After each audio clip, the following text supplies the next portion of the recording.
വാർത്തയിലേക്ക് വിശദമായി. തൃശൂർ പൂരം വിഷയത്തിൽ പ്രതികരിച്ച് മുഖ്യമന്ത്രി. പൂരം അലങ്കോലമാക്കാൻ ശ്രമമുണ്ടായി. വിഷയത്തിൽ റിപ്പോർട്ട് നാളെ കിട്ടും. അതിന്റെ ഉള്ളടക്കം അറിയില്ല. വലതുപക്ഷ മാധ്യമങ്ങൾ അവരുടെ ആഗ്രഹപ്രകാരമുള്ളതാണ് എഴുതുന്നതെന്ന് മുഖ്യമന്ത്രി പറഞ്ഞു. തൃശൂരിൽ അഴീക്കോടൻ രക്തസാക്ഷി ദിന പരിപാടിയിൽ സംസാരിക്കുകയായിരുന്നു മുഖ്യമന്ത്രി. തൃശൂർ പൂരവുമായി ബന്ധപ്പെട്ട്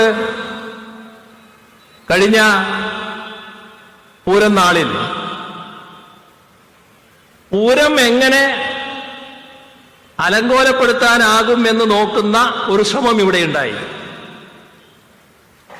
എല്ലാവർക്കും ബോധ്യമുള്ള കാര്യമാണത്. എന്താണ് സംഭവിച്ചത് എന്ന് അന്വേഷിക്കാൻ സർക്കാർ ചുമതലപ്പെടുത്തി.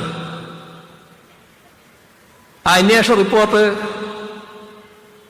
24-നുള്ളിൽ ലഭിക്കണം എന്ന് മുഖ്യമന്ത്രി എന്ന നിലക്ക് ഞാൻ ഉത്തരവിട്ടിട്ടുണ്ട്. ഇപ്പോ ഇന്ന് 23-ആണ്. നാളെയാണ് ഞാൻ തിരുവനന്തപുരത്ത് എത്തുക. അന്വേഷണ റിപ്പോർട്ട് DGPയുടെ കയ്യിലെത്തി എന്ന് പത്രവാർത്ത വന്നിട്ടുണ്ട്. ആ റിപ്പോർട്ടിൽ എന്താണെന്ന് എനിക്കിപ്പോൾ അറിയില്ല. നാളെ എത്തിക്കഴിഞ്ഞാൽ അതിൻ്റെതായ മാർഗത്തിൽ എൻ്റെ കയ്യിലെത്തുമായിരിക്കും. പക്ഷേ ആ റിപ്പോർട്ട് ഇന്നതൊക്കെയാണ് പറഞ്ഞിട്ടുള്ളത് എന്ന് പറഞ്ഞുകൊണ്ട് നമ്മുടെ ചില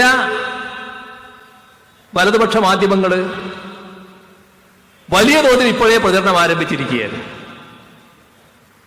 ഞാൻ ആ റിപ്പോർട്ട് കണ്ടിട്ടില്ല. റിപ്പോർട്ടിൻ്റെ ഉള്ളടക്കം എന്താണെന്ന് അറിയില്ല. അതുകൊണ്ട് തന്നെ അതിനെക്കുറിച്ച് ഇപ്പോൾ എനിക്ക് പറയാൻ കഴിയില്ല. പക്ഷേ ഇവർക്ക് എവിടുന്നാ കിട്ടിയത്?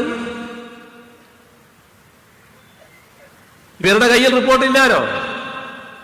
മനസ്സിലാക്കുന്നു, അറിയുന്നു എന്നൊക്കെ പറഞ്ഞ് അവർക്ക് തോന്നിയ കാര്യങ്ങൾ എഴുതി വെക്കുകയാണല്ലോ.